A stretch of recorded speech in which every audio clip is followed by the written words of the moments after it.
Lesson 14. The Wise Use of Time. We trust that this moment finds you willing to be wholly where you are.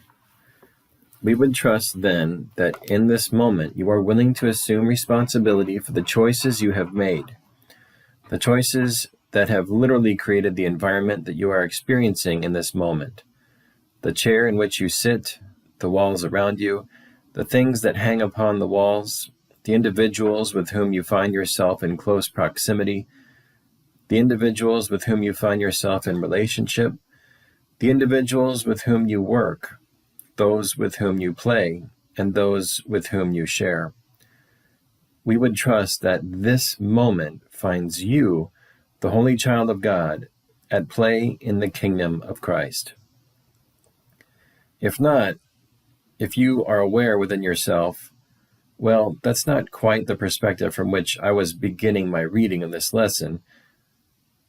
I thought I was going to sit down and listen to Christ. If there be some element, some touch, or some trace within you of that perspective, then pause right now.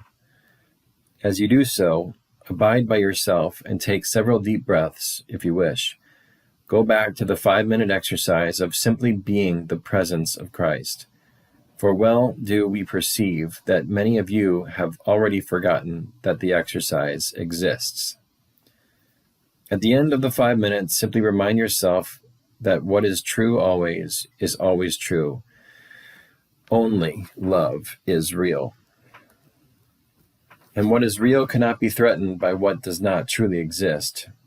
In each moment in which your perceptions are less than flowing from the remembrance of who you are, you have been in unreality. When you notice this, take the time and use it constructively by returning to the truth. Pause in your reading if you must. We will be going nowhere, and return in 5 minutes.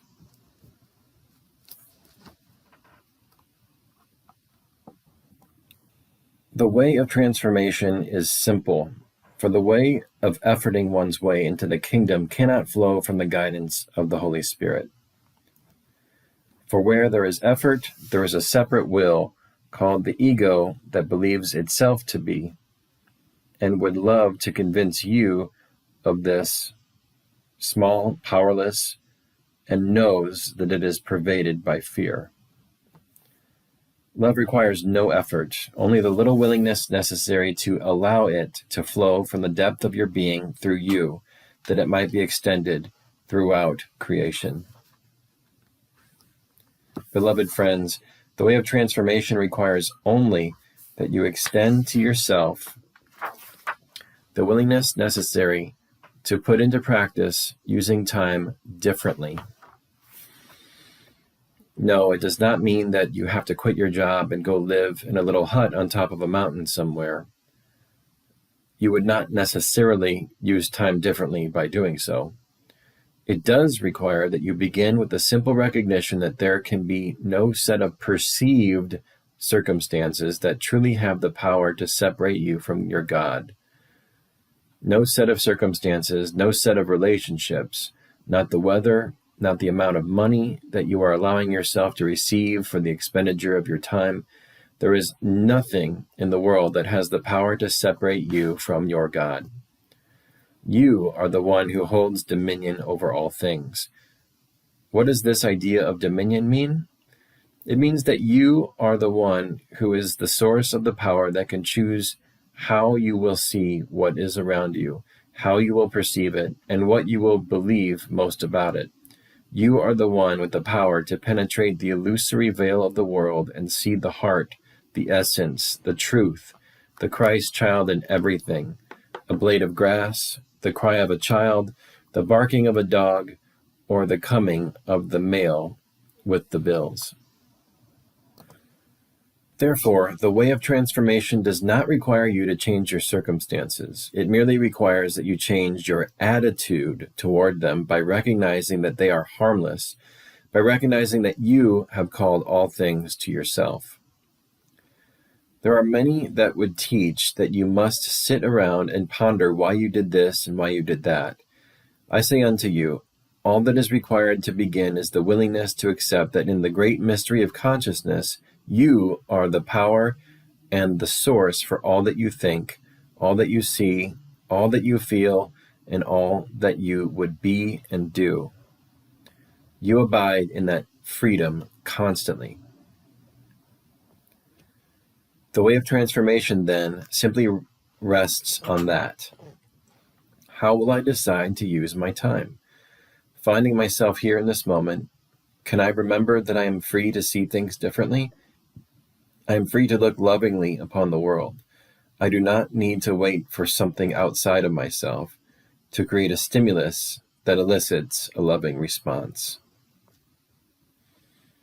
You do not need to wait for your mate to come and give you a hug that you want so much. You do not need to wait until your mother calls you on the phone and begs for your forgiveness for how cruel she treated you when you were growing up. You do not need to wait until the current president is no longer in the White House. You do not need to wait for the contest that comes in the mail to make you the winner that brings you millions of dollars. You do not need to wait for that to happen. Right now, you are the one that is free. But perhaps you have imprisoned yourself by waiting for love to show up outside of you, to trigger a response within you, when you feel it or recognize it, so that finally you feel loving. Those that know aloneness are not limited in extending love, and those that know loneliness yet retain the power to make the decision to love. It can never be taken from you. Here is a simple exercise that we wish to give you.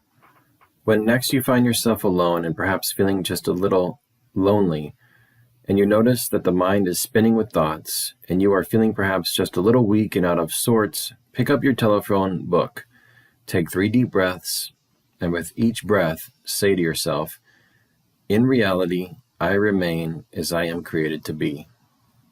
I am the holy child of God." Then merely open the phone book, place your hand on one of the pages with the many names and numbers, and just feel your way to a specific name and number. You will know the feeling. Then, for the fun of it, call that person. And when they answer the phone, merely say, "I'm not here to sell you anything. I just need about 15 seconds of your time. I know you've never met me, but I was just sitting in my chair remembering that the truth is true always. And I'm calling to remind you that you are loved by God. You've never failed. You've never done anything wrong. You remain pure and innocent, even now. And I just wanted to give my blessings to you. Have a nice day. Goodbye." For you see, the world in which you live has but one purpose. It is the same purpose that all dimensions of creation have, to be the extension of the Father's love. For that is what creation is. And then to extend that love from that world, from that dimension. Each and every one of you has but one treasure, only one treasure. It is not your child. It is not your spouse. It is not the new car in the garage. Your treasure is your reality as the unlimited, holy, and only begotten child of God. You are a field of consciousness through which the Father would extend himself. Your joy is found in extending your treasure. This means that if this is your only treasure, your greatest joy will be discovered as you cultivate within yourself the habits of mind, the habits of body, the habits of choice that begin to align what you think, what you see, and what you do with the truth that is true always. For your joy will be found as you recognize that you exist to extend your treasure. As you do so, you immediately add to your Father's treasure, whose only will is to extend that which he is forever, unbounded, unlimited. And God is but love. The grand thing about love is this: it does not require any set of conditions to exist before it does. How is this different than some of the things you experience in life? As a body, there are certain conditions that must exist before the body can be satiated with food or water. There must be certain conditions that are met before the body stops shivering against the cold. Your world is based on the topsy-turvy perception that conditions must be met before there can be a choice for peace instead of war, for forgiveness instead of judgment, for love instead of fear. Therefore, you think, when the conditions outside of me change, then I'll make the choice for love. I have often said that the world is merely the reflection of the insane choice to deny love and to be devoted to fear. The world is diametrically opposed to the truth of the kingdom. The world is the opposite of reality. The way of transformation rests on the complete reversal of the thought system you have learned in the world. But that thought system is not merely the practice of new ideas repeated ad nauseum in the mind. That reversal of thought must permeate the entire field of the body-mind, which is nothing more than the field of your consciousness, so that you know that change has occurred. So when you are in any set of circumstances that once seemed to elicit judgment or fear or anger or hurt or sadness, you recognize, my goodness, my whole body feels different. I just feel like being loving. I feel totally safe. What's the big deal here? Oh, I remember when these kinds of circumstances would have elicited sadness or hurt or fear or anger. And now I just think it's a beautiful place to be, because here I can extend the love of Christ. Wow, what a joy. What a treasure. Thank God I have this moment in which I can be the blessing that blesses this world. What is the world if not each moment of relationship in which you find yourself? Beloved friends, the use of time is pivotal. The use of time determines at all levels what you will experience in your tomorrows. Long after the body ceases to be the teaching and learning device that you are most attached to, long after the body dies, you will indeed be continually stepping into your tomorrows. For you are that sunbeam sent forth from the sun, from the mind of God, and that light never stops traveling, to use a spatial term. You will never cease to create. You will never cease to experience. The only choice you ever have is this. Will I assume responsibility for doing whatever I must do to eradicate every misperception, every obstacle to the presence of love, every limited belief I have ever learned about anyone or anything, especially about myself? When will I choose to assume responsibility for cultivating that perfect remembrance that I and my Father are one, so that I can perceive the real world, the reality that shines through everything? That is the reality that is present in the very material that makes up the chair in which you are sitting. That reality literally pervades the body that you think is so dense and hard. Or perhaps, if you have not been exercising, it is also a little soft. The point is, there is nothing that you see that is not pervaded by the perfect radiance of God's holy presence. Nothing. A stone, a leaf, a piece of paper blown by the wind, even the shouting of fear and anger from anyone, yet contains within it, if you would receive it, the perfect love of God. For your Father does not ever recoil or withdraw from the unlimited and perfect extension of himself, and God is but love. If you did not abide wholly in that love in this moment, you would immediately cease to exist. I do not just mean die, I mean literally cease to exist. There would be no trace of thought or memory in any mind of you. It is only because love is that you are. This is why I once said, of myself I can do nothing, but my Father, through me, does these things. I did not say, I learned these of my Father, and now I will be the maker and the doer. I acknowledged my complete helplessness, my complete dependency. I eradicated any perception that I was a self separate from God. I stopped giving authority to the tiny little gnat shouting at the vastness of space, my will be done. As you sit in your chair in this moment, hopefully with your transformation journal in your lap and the pen that you have purchased for only this purpose, remember this. You are wholly dependent at all times on the pervasive reality of love, which has given you existence out of its desire to extend its treasure. joy. This is the reality of who you are in this moment. You are as the wave that has arisen from the ocean of God's perfect and holy love. You could not for a moment be cut off from it. Yes, tomorrow things will change. Yes, there will be a point when the body breaks down and dies.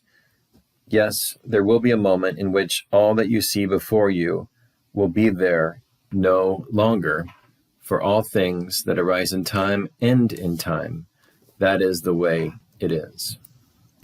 Yet you are free to cultivate the ability to perceive the real world, to see, to know, to feel, to taste, to be, to extend that which is real. Only love meets that definition. An exercise to develop your awareness. Therefore, again, by way of another exercise, take just a moment and look around you. What is the first thing that your eyes see? Be with it. Do not be so fast to judge it as a candle or a flower or a picture. Simply be with it. Let the body relax. Stop thinking so much. What is this thing? Do you truly know what it is or what it is for? You describe it, you name it as Adam once did the animals in the story of the Garden of Eden. The human mind believes that once it has named or defined a thing, it therefore knows it. It is called the smugness of egoic knowledge. But do you truly know what that thing is? Do you recognize what has come about to even bring it into existence? How many minds had to have been involved in bringing forth that creation? What are the materials it is made of? Where did the materials come from? What plant, what rock, what metal has been discovered and extracted from the body of the earth to become that shape? How on earth did that happen? Where did the very molecules and atoms come from? What is that thing that I am looking at? Can you find a place in which you merely rest in awe and recognize your complete ignorance? You did not make that thing. You cannot find the moment in which that thing first began to arise as a thought in someone's mind. You are completely unaware of the moment of the birthing of the substance from which that object has been created. Look at it then with awe and recognize that it has come forth from the same place as you. Mystery, utter, sheer mystery. Do you not then feel an affinity with it? Are you not then in relationship with it? Can you not then begin to sense the sacredness in which that relationship abides? For mystery is sacred, and it transcends even the greatest of minds. The greatest of philosophers cannot comprehend the field of mystery in which all relationships arise. Now, looking upon that object, whatever it is, recognize that you have called it into relationship with yourself. Ponder for a moment and ask yourself, out of what vibration of consciousness did I first call this object to me? You might remember purchasing it in a store. See if you can discover the very first moment in your memory, in your consciousness, in which this object came into the field of your awareness. What was going on? What were you thinking, or were you thinking at all? What motivated you to bring it into the field of your home? If you were at a friend's house, the question remains the same. What motivated you to be where you are right now? What choices were you making with consciousness? Now again, we would suggest that you pause in your reading and spend about 5 minutes repeating this exercise with several objects or things that you see in the room around you. Do not forget that that might even include your kneecap or your hand, a ring upon your finger, the socks upon the feet. Enjoy this exercise, but remember, do not press the brain. That is, do not think so hard. Relax the body. Sit in the chair as though you were Christ and just look and go through the kinds of questions we have given unto you. And then we will continue. How did that go? Beloved friends, this exercise is very, very similar to one that I was also given by my Essene teachers when I was fairly young. I would spend hours, not just 5 minutes, but literally hours doing this exercise. I would do it in my father's house. I would do it in the synagogues. I would do it in the streets of the villages. My favorite time and place to do it was just at dusk as the sun would begin to set. As it did so, I observed the colors and felt the changes in the temperature of the air upon my skin.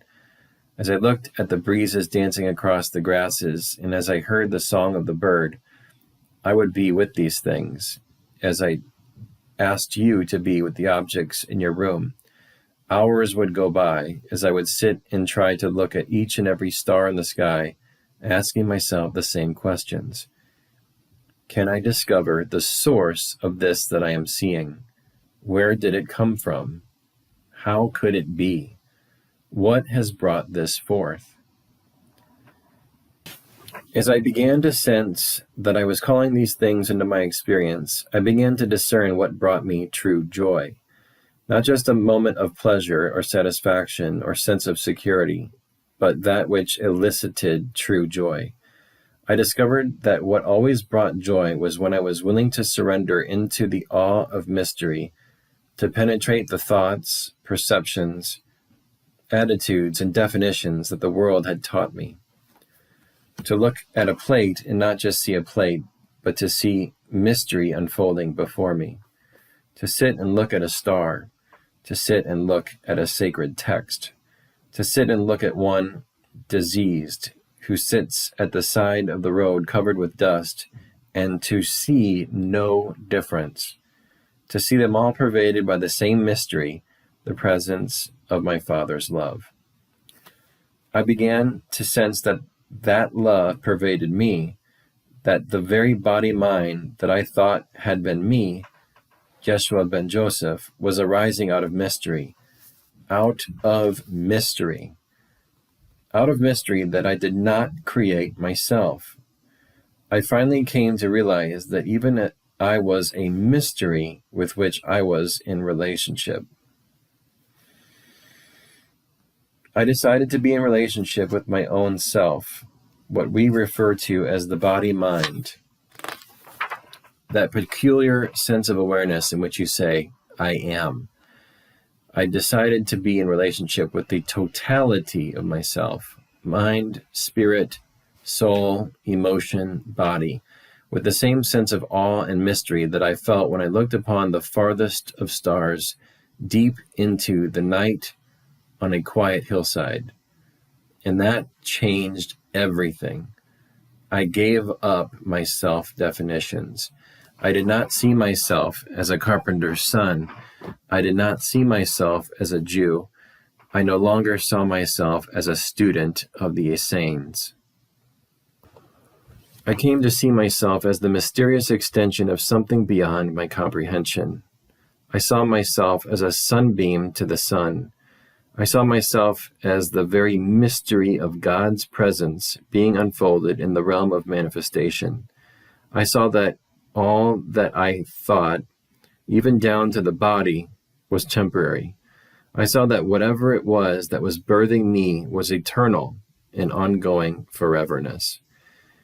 And that if I could just rest in that, if I could abide with that, if I could return to that, even prior to every breath, that I could tap into the very power of creation itself and get out of the way, and get out of the way, and get out of the way, and keep diving deeper into mystery upon mystery upon mystery. I never let my mind rest from that day. I never once decided I was done. I never defended a single perception that I held about anyone or anything. And by using time wisely, I cultivated over time the willingness and the ability to seek first the kingdom, even to the point where I was doing it prior to every word spoken, every gesture made with the body. Father, I rest in you. What would you live through me in this moment? Let me witness it. Let me feel it. Let me taste it. Take me ever deeper into your mystery. I want all of you. And if I might make a confession, that has never ended. I am still saying, Father, I want all of you. The way of transformation is the willingness to use time differently. There must come a point in the journey of each individual in which the head bows and the thought emerges, I want only God, and I no longer care what it takes, what is required. I submit to the mysterious force that is life, asking only that I be transformed into the perfect field of awareness through which love flows without obstruction. What you will discover in the end is that the only obstruction is fear, and some expression of it. Each time you begin to set aside fear and choose to bless the world from the perfect holiness of your union with God, each time you dare to be so arrogant in the eyes of the world as to be the presence of Christ, each time you relax the mind and the body and recognize, of myself I do nothing. Something is living me, and it is to that which I surrender. You will cultivate a way of being in the world that is not here. That is, it is not within the perceptual mode that makes up the world. You will be different. You will look the same, but you will not be the you that the world has known. You will speak as you have always spoken. You will know your social security number. However, there will be a definite sense that you live, yet not you, but that one is living you. Somehow, inextricably, unexplainably, you are being allowed to be the field of awareness that gets to witness life living as you. And you will know that it is sacred. You will know that it is beautiful. You will know that right now, wherever you are in this moment, you are the embodiment and expression of mystery, love forever extending itself. You are the very joy of God. And you will continue to be so throughout all of existence. There will never be a time when you will cease to be. But by choosing to surrender defense of the perceptions you have come to identify as you, by choosing to release the grip on the fears you believe are justified and the judgments that you believe are true, as you surrender your grip on the world you have made, creation will flow through you. Of myself, I do nothing. I merely witness the flow of love through me. I use time wisely to cultivate perfect remembrance of the real world. Time and space do not imprison me. This body is not me. I use it as a tool to fashion and shape that which, in this world, can extend love into any moment. As we come to the end of our second adventure into the way of transformation, notice what thoughts, what pictures, what items you have chosen to write into your journal. Notice the feelings that are occurring in the body, even now. Notice the thoughts, the pictures, and the images that you may hear echoing through the field of the mind. You abide nowhere but in the infinitude of God's presence. Mastery comes when finally you choose to release all attachment to fear. And in perfect surrender, you release the dream of the dreamer itself and allow the mystery of life to live you without obstruction, without fear, in perfect knowledge that I and my Father are one. There is nothing I have to do to get God. There are only some things to be released so that God can get me. Beloved friends, heed well what was shared, at times in a very subtle way, in this lesson. We would highly suggest that you read this lesson several times in different environments at different times, perhaps at 3 a.m, perhaps at midnight. And when your spring comes to warm the earth again, take the time to find a small hill where you can gaze at the stars and perhaps abide with them differently. Review this lesson when you are feeling harried or stressed. Look at all of the different sets of circumstances that you have believed have the power to limit your choice or distract your energy. Read this lesson in those circumstances when you are sad, when you are lonely, when you are bothered. When the room is filled with too many friends, take it and read it sitting on a park bench or on the benches in the great malls where the many beings come to worship their god of stuff and exchange their golden coins for shopping. Shop instead for a new quality of awareness, a new way of being, that which penetrates what you believe you are seeing and reveals to you the perfect harmony of the kingdom, the presence of the love of God. No one will ever make this journey for you.